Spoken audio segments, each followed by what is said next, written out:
So I'm going to go ahead and just have us get started this morning. Sorry for getting going a minute late. I'm Kelly Bourne, the Executive Director of the Cyber Policy Center here at Stanford University. And today's conversation is going to be on encrypted messaging platforms. So I'm happy to be joined by Sam Woolley, who is an assistant professor in the School of both Journalism and Information at the University of Texas at Austin. So Sam, it's great to see you again. And by Matt Baum, a professor of global communications and public policy at the Harvard Kennedy School, and also by Rhianna Pfefferkorn, who is the Associate Director of Surveillance and Cybersecurity at the Stanford Center for Internet and Society, and who, like me, is in the midst of the California wildfires. And so we are sort of piecing this together as we go, but Rhianna, really nice to see you here. Really quickly before we jump in, going to provide a little bit of background on the Cyber Policy Center for those of you who might be less familiar.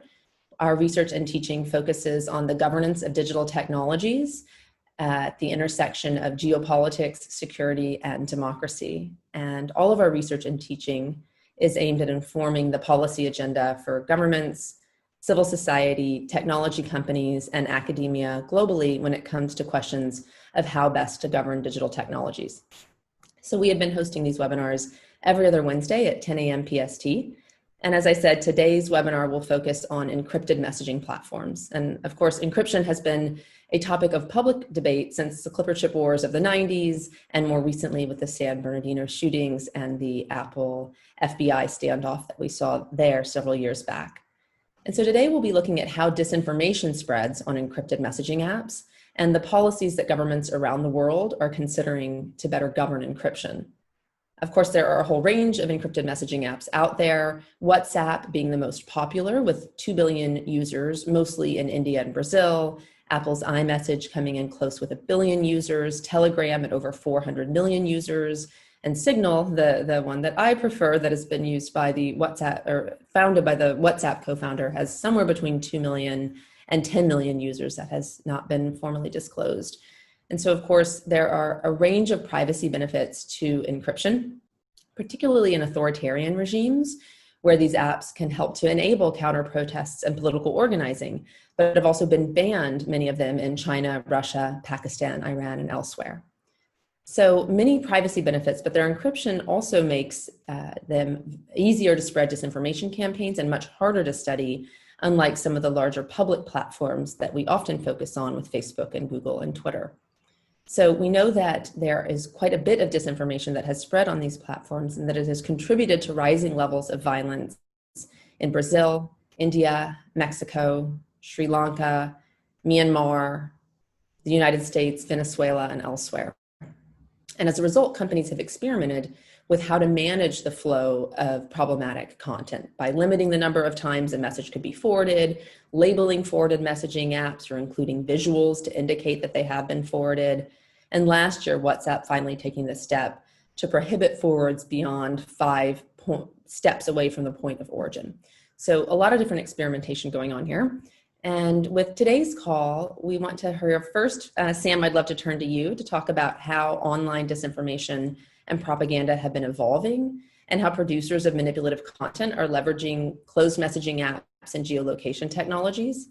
And then Matt, I'd love to turn to you to get a better understanding of your recent research, which I understand touches on the prevalence and sources of disinformation on encrypted messaging apps. I know you've been doing a lot of work in particular in Nigeria and India and Pakistan, and would love also to hear any early thoughts that you have on potential interventions here. And then Rhianna, would love to turn to you to hear more about how governments around the world are thinking about bans on strong encryption, which are often justified by using disinformation as a key concern. I know that there are proposals, I believe, pending in India and Brazil, and both of those countries have played an important role in informing global tech policy. So I'd love to hear your thoughts on that. And then we'll be sure to save 20 or 30 minutes at the end for Q&A. And so folks can go ahead and enter questions in the chat box. You can upvote them if you're particularly interested in a question, and otherwise I will just do my best to moderate those as we go. So with that, Sam, let me go ahead and turn to you. Thanks. Thank you, Kelly. And thanks to Stanford and the Cyber Policy Center for having me, and to my co-participants here for presenting alongside me. As Kelly said, my name is Sam Woolley. I am now at the University of Texas at Austin, where I work at the Center for Media Engagement, directing the propaganda research team. Prior to joining UT, I was at the University of Oxford's computational propaganda team as director of research. And so a lot of the ways I think about the problems of disinformation are more closely related to propaganda and the ways in which particular types of messaging over social media flow with the intention to manipulate public opinion through various subtle mechanisms.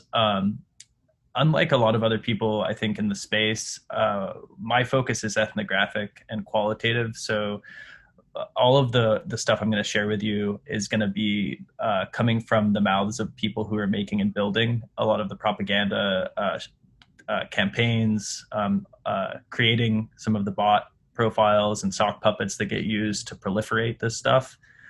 And so to date, in the last 9 months, we've done at my lab about 80 interviews, closer to 70 interviews with people based in India, Mexico, and the United States, looking into the ways in which encrypted chat applications are being leveraged by various political groups, including governmental groups, but also including extremist political groups, and in some cases, actually a lot of cases, political consultancies that sort of dress themselves up as PR companies to do this work. We've learned a lot. I think we can say a few broad things about the shifts in disinformation and propaganda practice. One is that there has been a shift, especially in places like India, Mexico, Brazil, a lot of the places that Kelly mentioned, from traditional social media platforms like Facebook, Twitter, YouTube, towards encrypted messaging platforms like Telegram, Signal, WhatsApp. And this is for a couple different reasons. Primarily, according to our interviewees, this is because of the intimacy of these chat applications and the fact that, especially in places like WhatsApp, there's a constraint to how many people, just around 250 people can join a WhatsApp group. And oftentimes you're following your friends and your family. But the ways in which messaging flows and the key features there, which I'm sure my colleagues will talk about, allow for a lot more sort of intimate messaging, and the people that spread this content think for more effect than you might see, say, for instance, over Twitter, where you're following lots of people that you don't know. I don't know if Kelly mentioned this, but encrypted chat applications have been outstripping traditional social media applications like Facebook and Google, or Facebook and YouTube, since about like 2015 or 2016 in terms of monthly added users. And so around the world, these platforms are increasingly very important tools for political communication, and very much important tools for the manipulation of public opinion and the spread of disinformation writ large. I want to say a few things about each country that we're studying. In India, most of our informants come from various political parties or various data brokers or marketing firms there that are working to use WhatsApp to spread propaganda and disinformation. And so, as many of you know, in India, WhatsApp is central to everyday life. Political groups, especially the BJP, Narendra Modi's party, have built vast human-run groups and broadcast lists that are very much adept at staying one step ahead of attempted regulation, and are used to spread centralized political messaging and transform rumors and local headlines into politically motivated violence. These are often combined with India's equivalent to data brokers. And there's lots and lots of different examples of this. Kelly mentioned that some of this disinformation has led to some atrocious things happening. In the United States, the landscape looks a little different. Specifically, most people aren't using encrypted messaging apps to discuss politics, but where we see propaganda occurring is via a closed messaging system, P2P texting. So P2P texting is kind of the equivalent to WhatsApp in India, and it's being used to spread intimate, untraceable political messaging that works around local campaign finance laws. And we also see a lot of radical groups using platforms like Discord, Parler, and Telegram. So Telegram is an encrypted messaging service for recruitment and to spread their message into mainstream conversation. According to our respondents, those platforms play a really crucial role. And then there's also pseudo public groups on Telegram that are used to coordinate manipulation on other platforms, like sharing or reciprocal engagement on Instagram. Finally, in Mexico, WhatsApp's also playing a role in Mexico, and many of the political groups we spoke to, are leveraging WhatsApp as a system for spreading mis and disinformation. And Mexico's unique in that it's not just the ruling party that dominates the conversation there. It's also several other political groups. There's a lot of rumor-based violence and political misinformation there. Importantly, Telegram also is used to organize coordinated like sharing on mainstream platforms at questionable levels of consent from the accounts being used. For example, to boost engagement on mayor's Facebook posts or presidential comments and whatnot. So I think Mexico, the US, and India it's suffice it to say, my researcher Jacob, who's one of the people on the team, would say that they're trending towards human-centric networks of what is essentially, as one interview subject put it, war propaganda. And this, in part, is a response to the crackdown in automated influence we've seen since 2016 on other platforms and even on the encrypted messaging apps, or what we call EMAs. On encrypted messaging apps, where intimate connections create trust, there's basically like not the same thing as shared with legacy media or state out channels.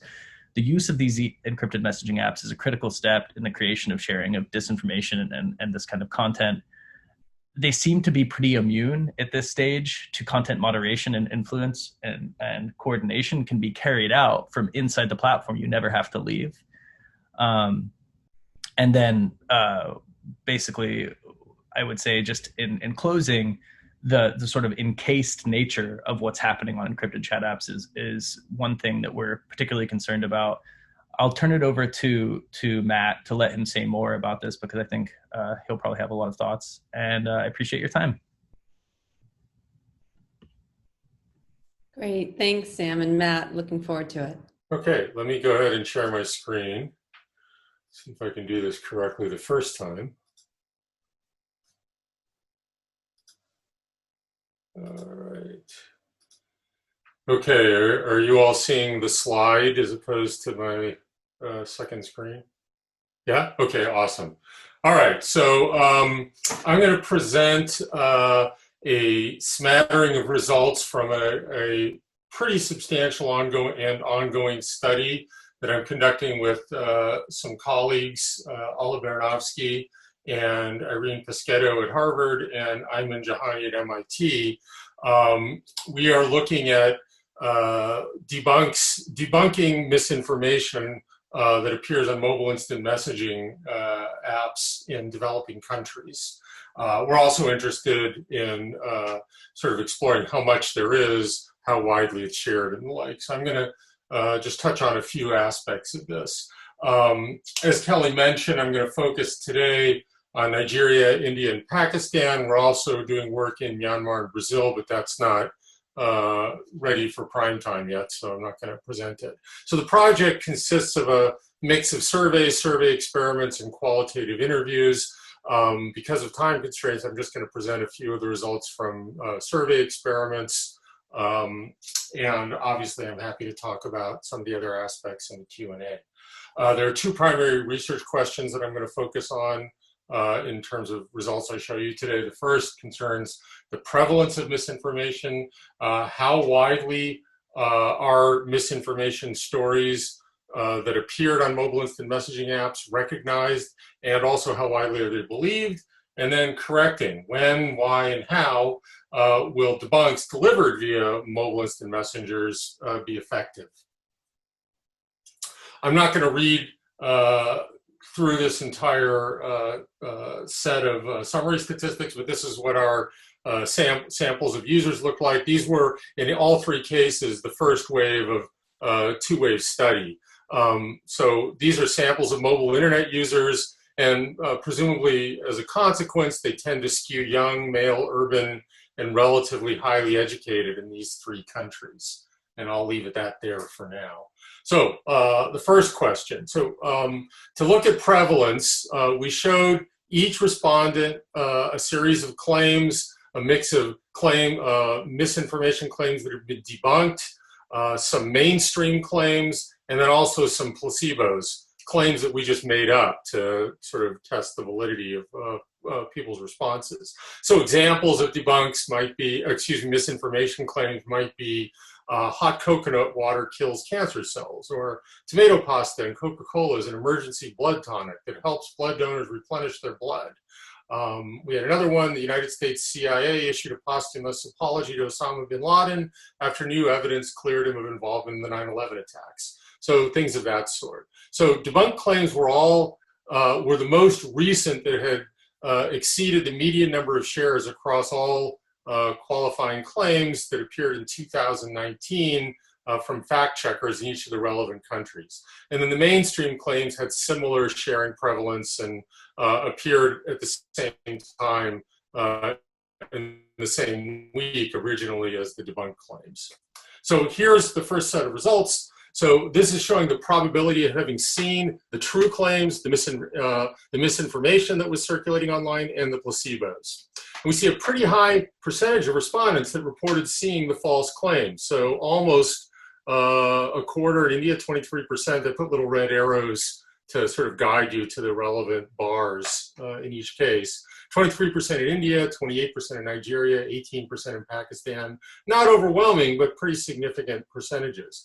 But respondents were much more likely to have seen the mainstream stories than the false ones. 34% in India, 36% in Nigeria, 33% in Pakistan.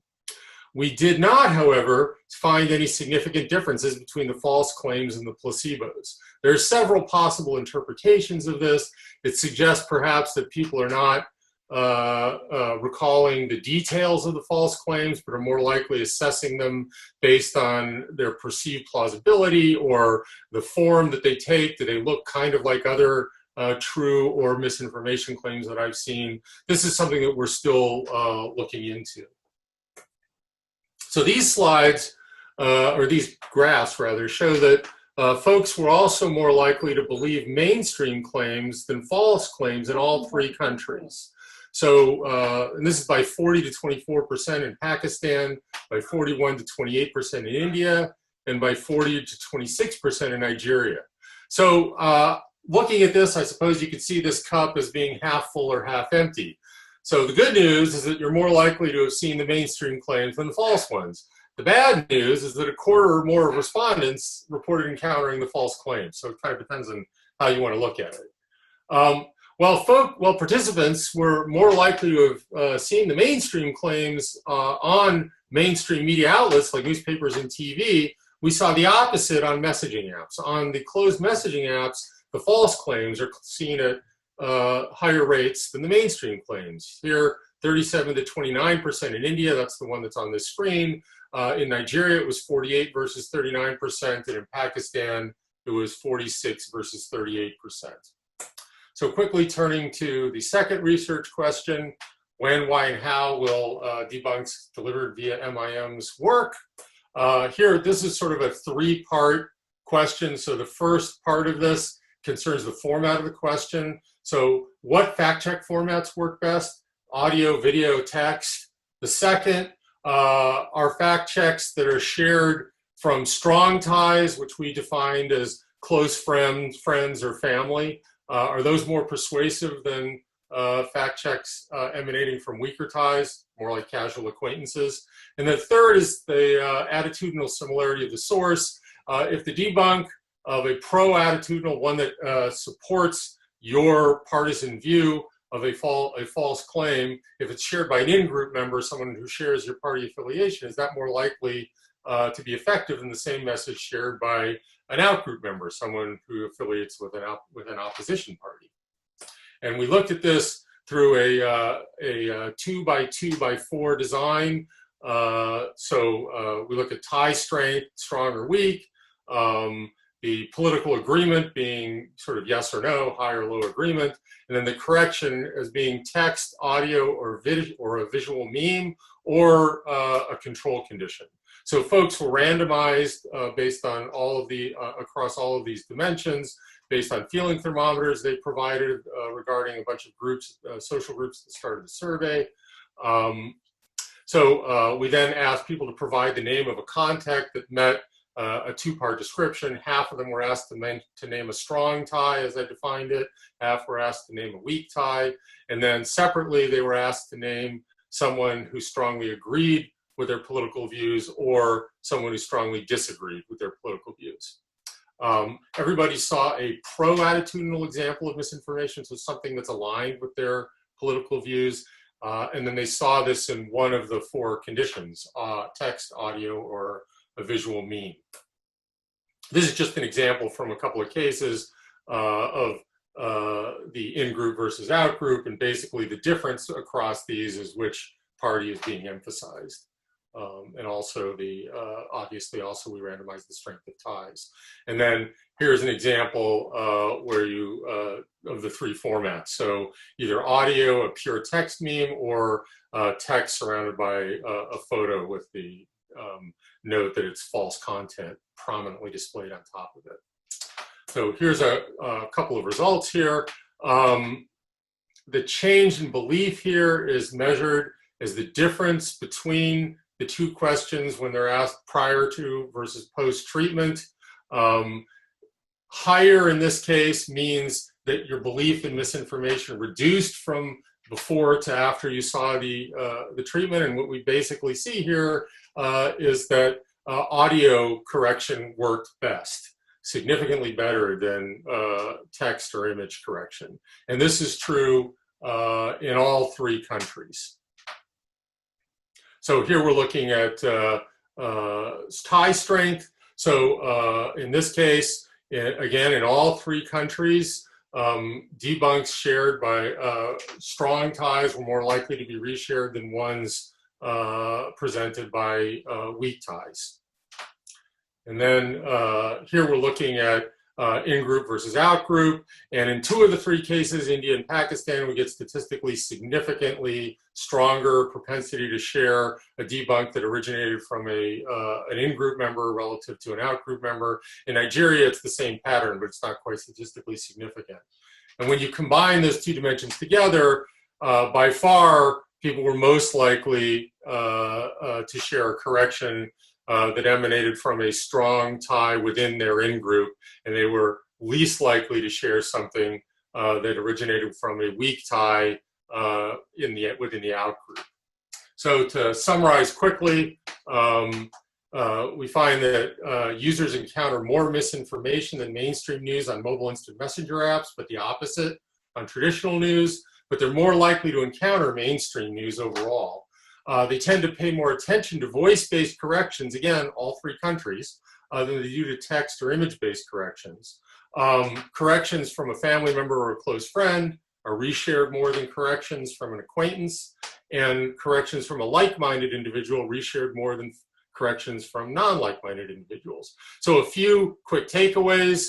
The first is sort of a plea for access. Researchers and fact-checkers need more access to the content shared in private groups to try and establish the prevalence of misinformation on messaging apps. This is sort of the long pole in the tent of this area of research. Another takeaway, credibility is key. It's important to enlist credible messengers as volunteer fact checkers. I think our results show that close ties, in-group members, when fact checks emanate or debunks emanate from them, they're much more likely to be distributed. Also, I would say further testing is needed to see whether the consistently greater effective voice messages we found was cultural or more context specific or more general. We have some conjectures about why this might be the case. Maybe these are cultures with oral traditions, so audio messages might just be more culturally consonant. It's also true that people tend to share a lot of quick audio messages on mobile instant messengers more than in any other device, as a number of my students have told me, because when we first got this finding, I was really surprised until I started talking with my students. And oh yeah, that's how we communicate on MIMs and WhatsApp. Also, misinformation exploits our cognitive biases. We need more research to figure out the extent to which the decisions about sharing false stories follow from assessments of the form and style of the information rather than, or perhaps in addition to, its content.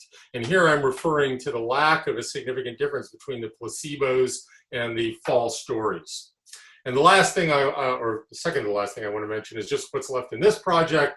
We still have to do our analyses of Myanmar and Brazil.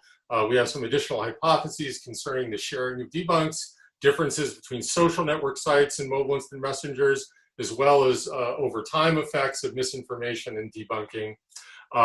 There's a whole qualitative segment of the project that is ongoing. And then we're planning to write some additional public reports and scholarly articles. The first of the reports, the more fully fleshed out version of what I just presented you, is on the Shorenstein Center website. And the last thing I want to do is just take the opportunity to plug this new journal, since this is a meeting on misinformation. This past January, we launched a new online open access journal, the Harvard Kennedy School Misinformation Review. A lot of these issues are being addressed in research. These are peer-reviewed publications that we turn around in approximately a month, and we're dealing with these sorts of issues. So if this is your area of work, I would encourage you to consider us as a venue. These are topics that we're debating and publishing on all the time. Thank you very much. Matt, thanks so much. That was really informative, and also congratulations on launching the Misinformation Review. I remember conversations about that years ago as it was first starting to come together, and so it's wonderful to see that. Rhianna, could we turn to you to talk a little bit about the policy landscape here? Yeah, sure. So I'll try to make this quick since I know we want to have some time for Q&A. I've been doing encryption policy here at Stanford for about 5 years, and in that time, I've interacted with stakeholders on these issues from multiple countries. And what became clear to me is that the end goal in every country is always the same, which is that every government wants guaranteed access to their people's private encrypted data and communications. But what differs is the reason that any government puts forth at any particular point in time to justify their demand for access. So in India, it has largely been mob violence stemming from viral misinformation, especially on WhatsApp. In Brazil, the justification has been corruption. They've had the car wash scandal that has unfolded there over the course of years. It's also been fake news, especially with respect to how fake news could impact elections in the time frame immediately surrounding an important election. In the United States, it used to be terrorism, but over almost the last year, it's shifted to be a very much focused on child sexual exploitation online, which is something we've seen similarly in other countries that are close allies, such as the UK and Australia. In recent years, democratic countries have gotten a lot more aggressive in moving to regulate encryption. So the UK had a law in 2016, Australia had a law in 2018, and then in 2018 also, we saw India release through its IT ministry, a draft of amendments to their IT Act, imposing new rules for intermediaries, so online platforms writ large, which is still pending. That draft was supposed to be finalized this year and sent to the Supreme Court of India, but it's still sort of in the works, so there's still an active debate around it. And in the United States, we've had a couple of bills released this year that have done a lot of work around that would either implicitly or overtly restrict encryption. And then in Brazil, also just this year, we've seen them introduce a fake news bill that the Senate there has fast-tracked approval of, and it's now being considered by their equivalent of the House of Representatives. So I want to focus today on India and Brazil because they're really similar, although there is one difference in that India's definition of an intermediary is pretty broad, whereas the Brazil bill applies specifically to social networks and private messaging service providers, which kind of looks clearly like we're just targeting Facebook as Facebook and as the owner of WhatsApp. They're both democratic countries. They're both really big markets that have a lot of influence over US-based tech companies. Kelly mentioned a little bit of this. They have way more people than Australia or the UK do. They're huge markets, especially for WhatsApp. They both in these bills include a lower bound threshold for what size the intermediary needs to be. Brazil is targeted more at 2 million or more users, and India is targeted at 5 million or more users. That's kind of similar to what we've seen in US policy debates over tech, where regulations often seem to be aimed at the handful of the biggest tech companies out there, which have a lot more reach, even though the overall ecosystem of online entities is so much bigger than just that, and the rules will affect them too. And so it's only just recently that we've started to see proposed regulations drawing some sort of distinction between the really big mega platforms and smaller platforms that may not have the same level of capabilities or the same level of influence as the bigger ones. So for both of these bills, the idea is to make intermediaries help the government go after users who are sharing prohibited information on the service. They're both very focused on the traceability of information on online services, especially viral content, who originated this information and who else sent it. And there are reasons why both of these proposals aren't necessarily going to, get to the bottom of that. And you can sort of see how this fits in, though, to a larger concern just with the virality of information. The government in Brazil, under the fake news law, wants records of who's sharing information for the purpose of determining liability for what they call mass forwarding of illicit content in order to constitute evidence in a subsequent criminal investigation. It doesn't define what illicit means. And in India, the government wants intermediaries to be able to deploy automated tools to proactively identify and remove or disable public access to unlawful information or content, and on a case-by-case basis also, upon government demand, to be able to remove or disable access to unlawful content. The primary motivator for both of these proposals is misinformation, fake news, inauthentic activities, and especially focusing on WhatsApp specifically. We've sort of talked about how WhatsApp has an outsized influence compared to other platforms that may have similar functionality in terms of being an end-to-end encrypted messaging environment. In India, they don't expressly call out misinformation in the proposed intermediary rules, but it is what's motivating those proposed changes because India's IT minister, starting back in 2018, undertook a sustained public push for traceability of originators of information on WhatsApp. And in Brazil, the entire purpose of the fake news bill is to go after malicious coordinated action. They want to forbid inauthentic accounts as well as accounts that are secretly automated, that are secretly being run by bots, but are not being disclosed as being not actual humans running them. And so the proposal would be to force intermediaries to have the capability to identify bot accounts from their usage patterns, as well as to develop usage policies to limit how many accounts can be controlled by the same person. And one of the most concerning things from a human rights and civil liberties perspective is that the proposal in this bill would be to force private messaging providers, such as WhatsApp, to keep records of messages sent through mass forwarding for 3 months. And mass forwarding, the definition there is actually fairly minimal. It just means the sending of the same message by more than 5 users in an interval of up to 15 days. And the retention obligation only applies if the content has reached 1,000 or more people in that 15-day period. If it doesn't hit that, you can delete those records. And for both of these bills, there's a lot of concern about the potential impact if these were to go into effect on end-to-end encryption and on users' privacy and security guarantees. There's a lot of concern around how these mass forwarding restrictions may require apps in Brazil to break end-to-end encryption. Because if you need to retain information about every forwarded message for at least a 15-day period, that means every message, because you need to know which messages are getting forwarded or not, just in case it hits this mass forwarding threshold over the course of this more than 2-week period. So you'd have to know whether it's the same message, and that implies traceability either using metadata or using content. If you recall, this is all about WhatsApp. The way WhatsApp works is that it has an architecture that makes it indistinguishable to WhatsApp servers whether a message has been forwarded or whether it's just some other kind of message. WhatsApp servers can't tell a forwarded message from some other kind of message. And that means you can't compare the metadata of 2 messages and confirm from the metadata that they're the same message, even if you don't know what the message says. If there was some sort of traceability implementation, you would be able to compare metadata for that purpose and be able to try and tell that these are the same message, even if you don't know what the contents of that message say.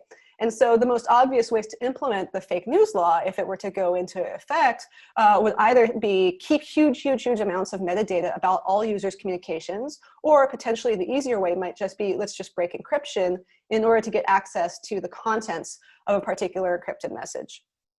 There's a similar concern with regard to the provisions of India's proposed rules for intermediaries.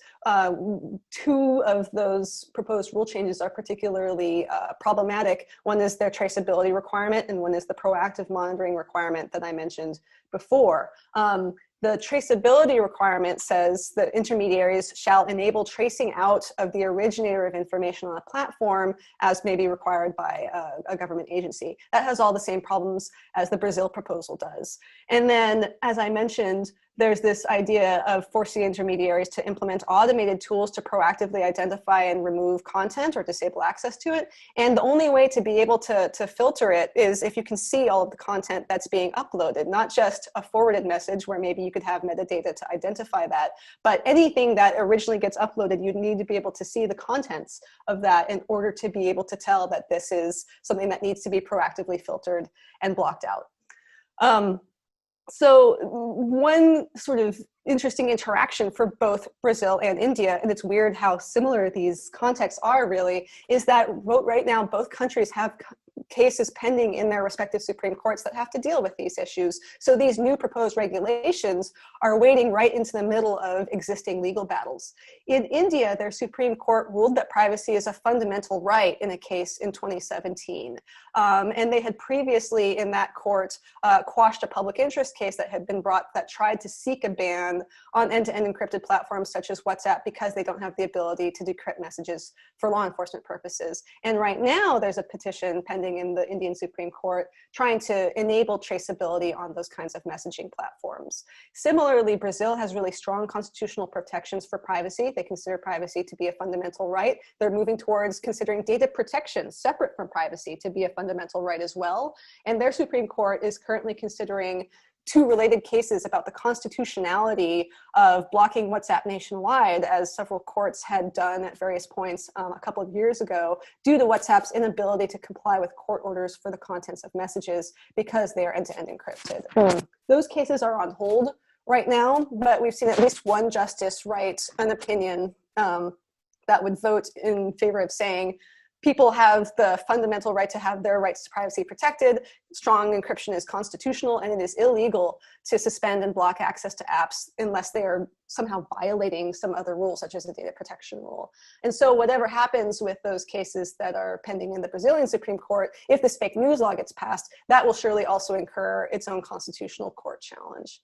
So that's the landscape that we have in these two countries that have really, I think, compared to what is often on the radar for American users, where we might hear a lot about proposals in allied countries such as the UK or such as Australia, there's really a lot of outsized influence because these are such big movers in their markets in terms of WhatsApp especially, that it's going to be really kind of curious to see what will happen if either or both of these get passed, what the response will be from WhatsApp especially, but from other end-to-end encrypted platforms as well.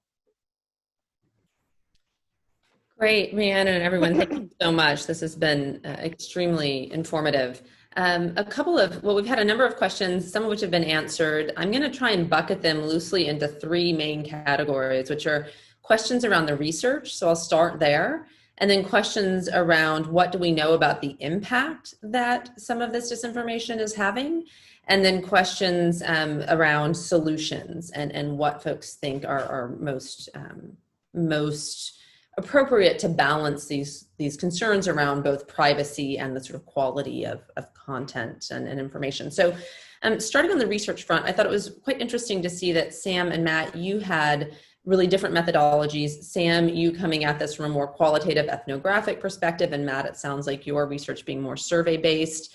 I would love to hear a little bit more about just the challenges in doing research in this space. I saw that there were quite a few specific questions that Matt, you already answered, so I appreciate that, but I also appreciated your sort of call to action for more transparency, and I'm wondering how we balance that with, as Rhiannon was saying, the fact that having access would potentially mean breaking encryption, so maybe it's just metadata that you're looking for, but what are the needs in the research community and the challenges? Matt, do you want to go ahead and pick it up? Okay, sure. So first I wanted to mention, although I didn't present it, one of my colleagues in the project is an ethnographic researcher, and we are doing a pretty substantial qualitative, we're adding a pretty substantial qualitative element to the project. And actually, some of the more interesting findings are emerging from her preliminary interviews. So I'm pretty excited about that. I'd say the hardest part for us, in terms of the the quantitative work, surveys and survey experiments, well, a couple of difficult aspects. Accessing the right samples of population samples, getting to the people that you need to try and understand in order to paint an accurate, or relatively representative and accurate picture of the local population has been extremely difficult. It's not clear the extent to which we've succeeded. I'd say somewhat, but not entirely. And the reason I have 3 rather than 5 country reports that I can talk about is that we're still struggling in the other cases to try and get this taken care of. It's a really long shaggy dog story that I won't go into, but that is, I think, by far the biggest challenge in doing the quantitative work.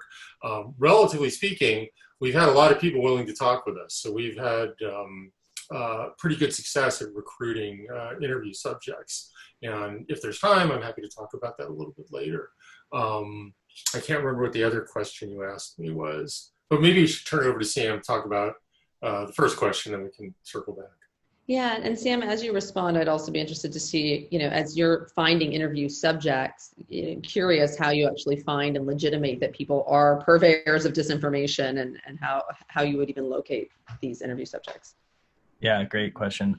So like Matt, we've had good success at getting people to talk to us. I think that the crucial way that we go about finding people is that we use a lot of open source intelligence methods. So everyone in the lab has access to taking classes on OSI and being able to access, it's kind of it's a messy game. Like, you're looking through links, you're going back to who owns websites, trying to find phone numbers, trying to find emails. A lot of it's cold emailing and cold calling. Most of what we do is trying to match up what we see talked about in media stories and other places and other academic writing. So we match names to actual contact details, and we reach out to the people and talk to them. So we're able to verify that they are actually part of the system because, there's other folks that have done that preliminary work. So we owe a lot, I would say, to journalists and reporters in some of the work we're doing. In other circumstances, this is a snowball sample method. So we've kind of built up over the course of at least of my 7 or 8 years working with people who make and build this stuff. I've built up a network of contacts, and it's also not a perfect system. I would say that access can be challenging. I would say that it can be really, it can be scary sometimes doing the work that we do, because we're oftentimes talking to people who are quite extreme in their political views. And so the repercussions can be rough when they decide they don't like what we write. And then another problem I think that should be surfaced in the ethnographic and qualitative work is that we're always kind of having to work on an anonymous basis. And we're not really able to share who we're talking to most of the time. And for IRB reasons, but also because in order to get people to talk to us, we need to promise them anonymity.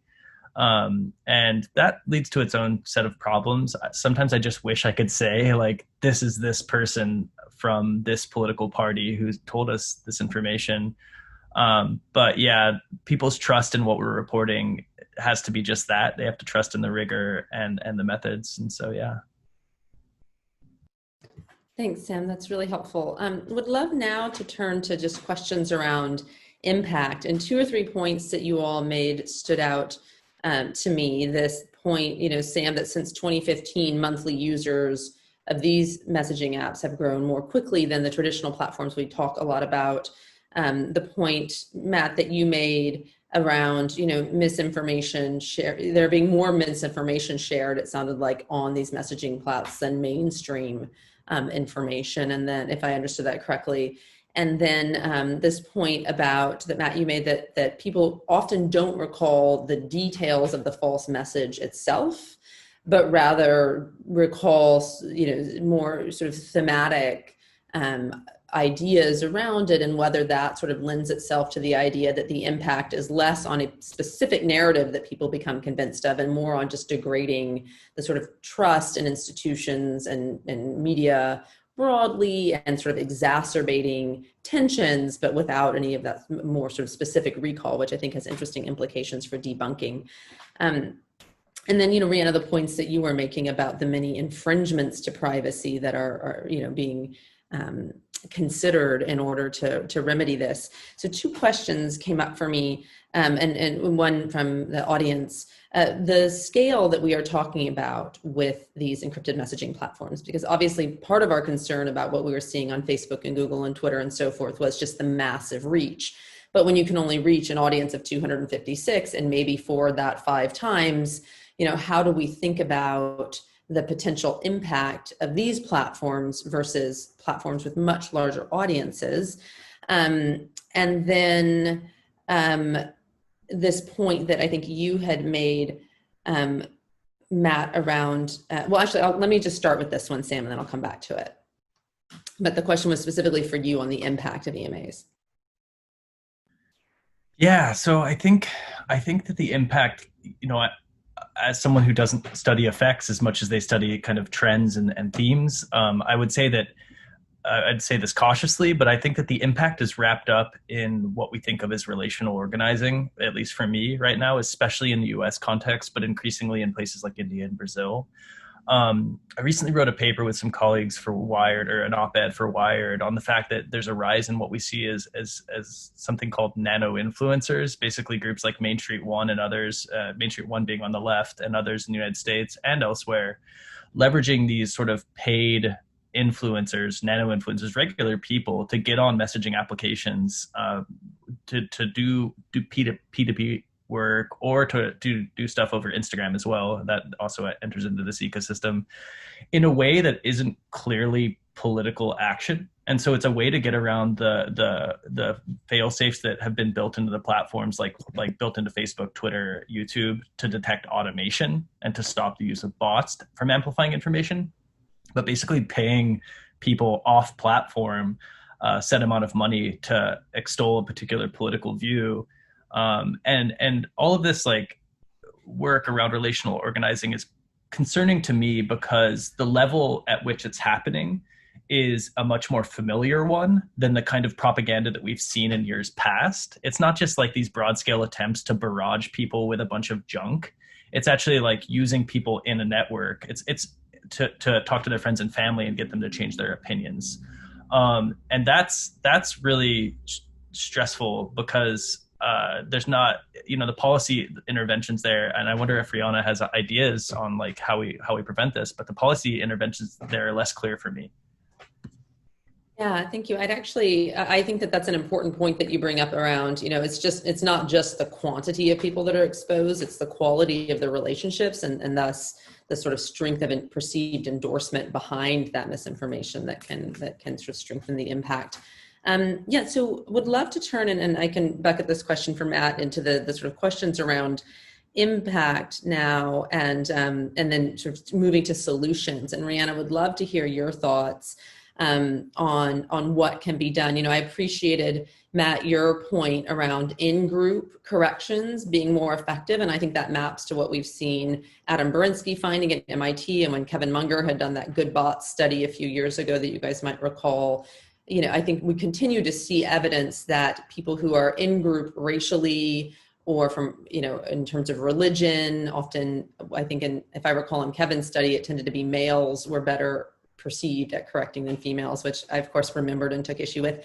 So I think there are a number of interesting patterns that we're finding in terms of how corrections might work. And there has been a real mix of, the work that you have talked about of, do we just blow up encryption altogether to try and better manage this, to, do we just let a little bit of it get out there and then try and stop the spread by limiting forwards? or Matt, to some of the experiments that you worked with, a sort of third category of interventions around once they're out there, do we debunk them through fact checking to try and both limit the spread and reduce the impact on people who have already consumed it? So yeah, I would love to just hear from all of you what you think about the best potential interventions here. And I will bundle into that a question from my colleague, Andy Grotto, which is really around, the reason we are particularly concerned, and Rhianna, I think this is more for you, around, invasions of privacy is often this assertion that people are using these platforms particularly in authoritarian regimes to help the sort of counter-organizing movements. And do we actually have evidence that really is happening a lot, that is, substantial enough, I think if I understood Andy's question correctly, to warrant not allowing visibility into what is happening on these platforms? So I will stop there, but the general question is, what can we do?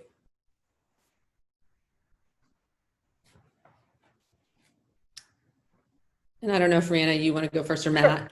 Oh, Sure. Matt. I can just start off. I mean, I think we're looking at kind of a, not chicken and egg, but we're seeing kind of the emergent effects of UI changes that WhatsApp had made within recent years, where the limit on how many people you can forward a message to, or limits on group sizes, aren't necessarily only something that's driven by technological constraints, but also to be responsive to concerns about the virality of misinformation. And so as an intervention, rather than saying, let's just break end-to-end encryption or collect a ton of metadata in order to be able to tell who's saying what and tamp down after the fact on disinformation spread that way, it's instead saying, what other more limited interventions can we take from a UI perspective that do not endanger the overall security and privacy guarantees of communications? Because if you break it just for disinformation, you're breaking it for everything, political causes or what have you.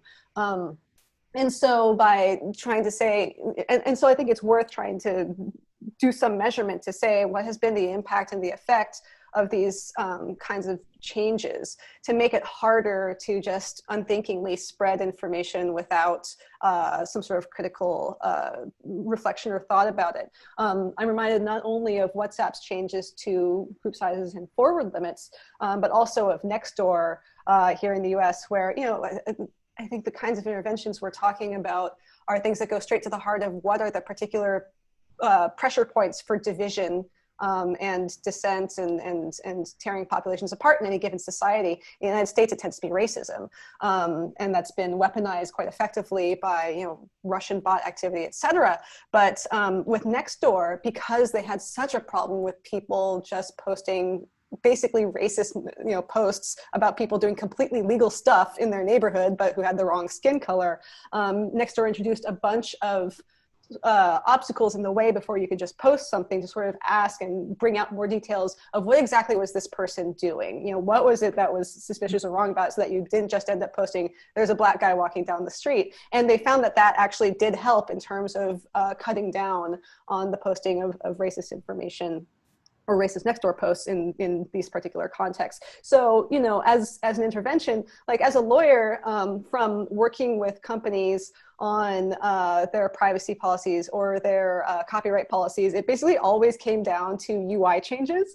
And so some of that, I think, is just, and I think we're all kind of sick of hearing companies say we're going to self-regulate, but let companies and these major tech platforms try out some different things and then measure the effectiveness of those. It's harder to have that be legislated from above. So when we have like the India rules, for example, the kinds of, or with the Brazil fake news law, the kinds of very technical interventions they're talking about are not necessarily going to apply to all platforms, and they're going to sound very superannuated 5 years from now. And I guess the overall message here is a combination of not breaking encryption, because the repercussions from that would be so much more dire, and I think would greatly outweigh the benefits of trying to trace disinformation, cut down on it. Try and measure what effects different UI interventions can have. And then broadly, like the harder problem of just trying to address the underlying things that make particular populations susceptible to disinformation messaging. Alexis Madrigal had essay about this in The Atlantic a couple of years ago that just said, the problem isn't WhatsApp. The problem is ethnic divisions in India that are being inflamed by the BJP. And so if you can undertake that much harder, larger problem that doesn't necessarily answer the immediate short-term problems of people, actually engaging in lynch mobs, then, you can have emergent effects coming from that. You'll fix a lot of other things too in the process. Yeah, thank you. I really appreciate these points on user interface changes that we've been looking at a lot here. We have about 1 minute left. Any last comments, Matt or Sam, and then we'll just turn to a quick preview of our next webinar. I can just a quick response to the question you asked. I think I'll leave the encryption question aside, even though I've got opinions on it that way outstrip my knowledge on the subject. But in the realm of fact checking, it's again, it's a cup half full or cup half empty. Yes, we have lots of evidence. You cited a little bit of the chapter and verse that people are more responsive to credible messengers in group, people who agree with me, and the like. The problem is getting those people to actually debunk the misinformation that agrees with what they think. Much harder than it seems. And when they do, as we've seen in US politics, people faced with a choice of reassessing their views or attacking the messenger find a reason to debunk the new messenger. So fact check sites, for instance, become attacked as biased. The other thing that we found in the qualitative work, and the last thing I'll mention, is that people don't really like to share debunks, especially not with close ties like family members, because they see it as uncivil. And so this is another barrier that we have to deal with, is the reluctance people have to correct their friends, their close friends, relative to people they don't know, which paradoxically means the people that you're more likely to be persuasive to are the ones that you're least likely to actually share a debunk with. Yeah, thank you. That was really helpful. And then I don't know if folks can stay on for 1 extra minute, because we have 3 different people masquerading as Nate Persily who have all asked different questions, one of them being Daphne. But Sam, do you have well, let me ask Daphne / Nate's question here. Hi, Daphne. Said she'd love to hear your guys' answers to Andy, the other Nate's question about quantifying good uses of encrypted messaging channels or even innocuous uses, and whether researchers are looking at both sides of the equation so that we can paint more of a big picture of how many good uses versus bad uses are out there. And then Sam, wrap that in with any last thoughts, and then we'll close. Yeah, sure. So I know that there are groups that are doing this work, people like the Global Disinformation Index and other organizations that are attempting to figure out like how to parse good versus bad uses. I would say that the clear criminal uses, I'm sure Rihanna would agree, are the ones that are easiest to parse. It's really challenging when we get into questions of disinformation and subjectivity. The last thing I'll say is that we can go, one policy thing that we can do is to hold the groups, what Craig Silverman and Jane Litvinenko have called black PR firms, hold them accountable for a lot of the work that they're doing, especially in places like India, Myanmar, Brazil, that result in death, because these people are actually making money off of this infrastructure. And so that's one small thing I would say. Thank you. We'll really appreciate ending on, I guess, what is sort of an up note of some ideas of solutions there. And really appreciate you guys all taking the time. This has been a really fascinating conversation. We'll have a recording of this up and we'll share it around later this week. And then in the meantime, I'll just quickly preview that we have a 4-hour symposium coming up on September 8th. And I think, Sam, you're going to be a part of that one as well, if I am not mistaken. And this will be, I think, a great conversation on social media and democracy, a book that has been put together that Nate Persily and Josh Tucker at NYU have edited, that is basically the state of the field on what we know about social media and democracy. And so that conversation will happen on the 8th and is open to the public, so folks can register and can find more on our website about that. And then we have, I think, the webinars booked out for the rest of the year on China and technology on the 9th of September, one on race and technology on September 23rd, digital media literacy, and so forth. So you can find all of these up on our website, but I'm looking forward to those conversations. And thank you again, everyone, for making the time today. This has been really fascinating. So thanks for having us.